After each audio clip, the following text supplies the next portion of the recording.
क्या मस्जिदों में जाता है मंदिरों का खजाना? किसकी जेब में जाता है करोड़ों का चढ़ावा?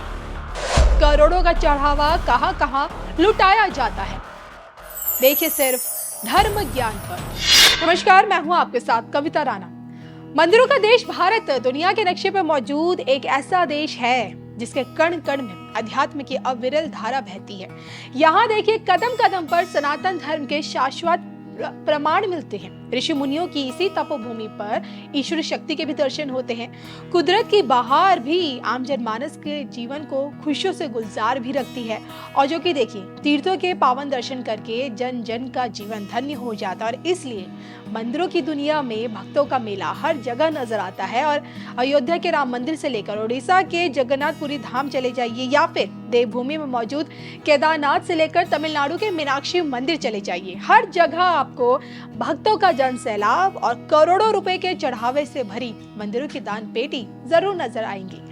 आपको याद होगा 3 सालों के भीतर ही राम जन्मभूमि पर विराट राम मंदिर के दर्शनों की इच्छा से देश दुनिया से राम भक्तों ने दिल खोलकर मंदिर निर्माण के नाम पर करोड़ों का दान किया।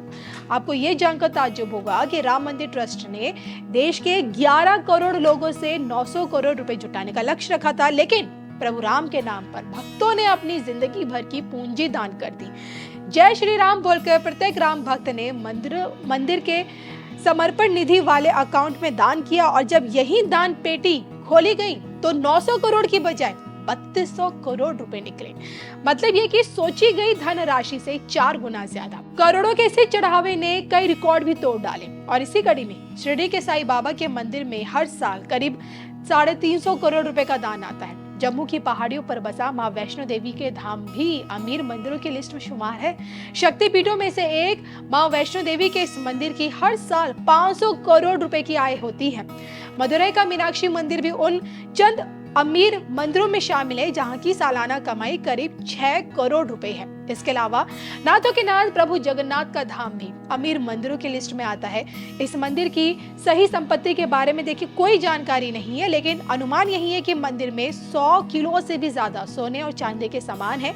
कहा जाता है कि इस मंदिर को यूरोप के एक भक्त ने 1 करोड़ 32 लाख रुपए का दान दिया था। वहीं केरल का सबरीमाला अयप्पा मंदिर भी करोड़ों की माया से भरा पड़ा है। हर साल करीब 10 करोड़ श्रद्धालु इस मंदिर में आते हैं और यात्रा सीजन में देखिए इस मंदिर को करीब 230 करोड़ रुपए की कमाई होती है। सौभाग्य की एक बात सिर्फ ये है कि अमीरी के मामले में आज के डेट में देश के प्राचीन मंदिरों ने अंबानी अडानी को भी पीछे छोड़ दिया है। लेकिन क्या आपने कभी ये सोचा है कि मंदिरों में रोज का करोड़ों का चढ़ावा आखिरकार किसकी जेब में जाता है? खजाने से भरी मंदिरों की दान पेटी जब खोली जाती है तो कहां इसका इस्तेमाल होता है? मंदिरों की बेशुमार दौलत आखिर कहां कहां लुटाई जाती है? और सबसे बड़ा सवाल ये कि जब मस्जिद चर्च से जब 1 रुपए की धनराशि सरकार नहीं लेती तो फिर मंदिर के इन करोड़ों चढ़ावे पर नजरें क्यों गड़ाए रखती है? इन्हीं सवालों का जवाब देते हुए पेशे से सुप्रीम कोर्ट के अधिवक्ता और धर्म से हिंदू अश्विनी उपाध्याय जी ने क्या कुछ कहा धर्म ज्ञान पर, आप भी सुनिए। नमस्कार, धर्म ज्ञान के दर्शकों का स्वागत है। मैं हूँ आपके साथ कविता राणा। आज मेरे साथ मौजूद है पेशे से सुप्रीम कोर्ट के वकील और धर्म से एक सनातनी। स्वागत है अश्विनी उपाध्याय जी का। सर स्वागत है सबसे पहले। बहुत बहुत धन्यवाद, बहुत बहुत धन्यवाद। अब देखिए जब से अयोध्या में रामलला पधारे हैं, राम मंदिर बना है, तब से अयोध्या में रिकॉर्ड पे रिकॉर्ड बनते जा रहे हैं। राम भक्तों के आने का रिकॉर्ड बन रहा है और जब भक्त आ रहे हैं तो मंदिर का खजाना तो देखिए करोड़ों माया से भर गया है। लेकिन क्या आपने कभी सोचा है कि हम जिस आस्था से अपने ईश्वर को जो कुछ भी समर्पण करते हैं, अपनी जो भी पूंजी समर्पित करते हैं, वो जो दान होता है, जो चढ़ावा होता है, वो जाता कहाँ है? अब आपने खबरों में सुना होगा कि इतने करोड़ रुपए मंदिर के खजाने में आए, रामलला के खजाने में आए, लेकिन यही खजाना जो मंदिर को जो करोड़ों का जो चढ़ावा दिया जाता है भक्तों द्वारा, आखिरकार वो सारा का सारा खजाना, वो चढ़ावा जाता कहाँ है, कहाँ पे खर्च होता है? इसी का जवाब आज हम लेंगे सर से। बताएं सर।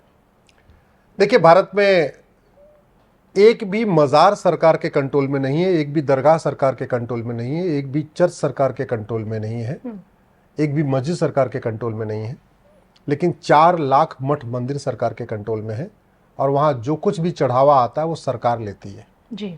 उदाहरण के लिए चाहे वो वैष्णो देवी हो, चाहे सिद्धिविनायक मंदिर हो, चाहे आपका तिरुपति जी का मंदिर हो, चाहे आपका ऐसे भारत में जितने भी मंदिर हैं, बड़े मंदिर हैं, वहाँ सारा का सारा जो चढ़ावा आता है वो सरकार लेती है। मुंबई में सिद्धि विनायक मंदिर का चढ़ावा सरकार लेती है, लेकिन बगल में हाजी अली की दरगाह का चढ़ावा सरकार नहीं लेती है। कश्मीर में वैष्णो देवी का चढ़ावा सरकार लेती है, बगल में हजरत बल की दरगाह का चढ़ावा सरकार में नहीं लेती। ऐसे ही आप दिल्ली में देख लीजिए, आपको कालका जी मंदिर में चढ़ावा आता है वो सरकार लेती है, लेकिन जो जामा मस्जिद में चढ़ावा आता है वो सरकार नहीं लेती है। राजस्थान में देख लीजिए, पुष्कर जी मंदिर में जो सब चढ़ावा आता है सरकार लेती है, लेकिन बगल में अजमेर शरीफ की दरगाह है वहाँ का चढ़ावा सरकार नहीं लेती है। तो ये भारत में एक बहुत बड़ी समस्या है कि जो हिंदू अपना चढ़ावा चढ़ाते हैं भगवान के कार्य के लिए, भगवान के निमित्त, भगवान को समर्पित करते हैं, वो सनातन धर्म के कार्य नहीं आ रहा है, सनातन संस्कृति के प्रचार प्रसार के कार्य नहीं हो रहा है, और कई जगह तो ये चढ़ावा किसी दूसरे कामों में भी आ रहा है। हिंदुओं के द्वारा दिए गए चढ़ावे से मदरसों के मौलवी को वेतन मिलता है। कई जगह तो ऐसे भी हो रहा है कि जहाँ पे जो मठ मंदिरों की ज़मीन है उनको बेचा जा रहा है, उसको बेच के उसकी नीलामी हो रही है, वहाँ बगल बगल में शॉपिंग मॉल बनाए जा रहे हैं। इसलिए मेरा ये मानना है कि भारत में एक समान धर्मस्थल संहिता होनी चाहिए, नियम कानून सबके लिए एक होना चाहिए। मठ मंदिर का पैसा जो हिंदू देते हैं, दान करते हैं, हिंदू जैन बौद्ध सिख, वो जिस उद्देश्य के साथ दान करते हैं वही होना चाहिए। भाई अगर हमारे ये सारे मठ मंदिर फ्री हो जाए सरकार के कंट्रोल से, 4 लाख मठ मंदिर हैं, तो ये 4 लाख मंदिर फ्री हो जाए और हर मंदिर के पास अगर एक गुरुकुल बनाए तो 4 लाख नए गुरुकुल बन जाएंगे। हर मंदिर के पास एक नई गौशाला बनाए तो 4 लाख नई गौशाला बन जाएगी। हर मंदिर के पास एक हम व्यायामशाला बनाए तो 4 लाख नई व्यायामशाला बन जाएगी। हर मंदिर के पास एक विवाह घर बनाए तो 4 लाख नए विवाह घर बन जाएंगे।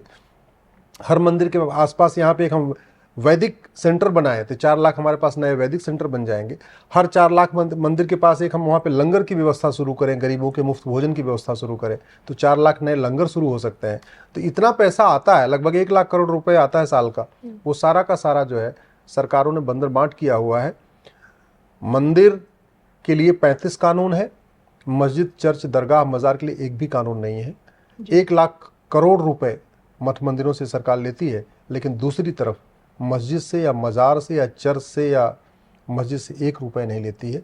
ये बंद करने की ज़रूरत है, इसीलिए मैंने सुप्रीम कोर्ट में PIL फाइल किया है और आशा करता हूँ कि सरकार जल्दी ही उन 35 कानूनों को ख़त्म करेगी। लेकिन समाज को उनके खिलाफ आवाज़ उठाना ज़रूरी है जी। ये जो 35 कानून चल रहे हैं, ये समाज जब तक डिमांड नहीं करेगा कि भैया इन कानूनों को ख़त्म करो, आपने ऐसे क्यों किया हुआ है, या तो सारे कानून ख़त्म करो या तो एक यूनिफॉर्म एंडाउमेंट कोड बनाओ, समान धर्मस्थल संहिता बनाओ, जो नियम कानून होना चाहिए सबके लिए होना चाहिए, अलग अलग क्यों चलना चाहिए।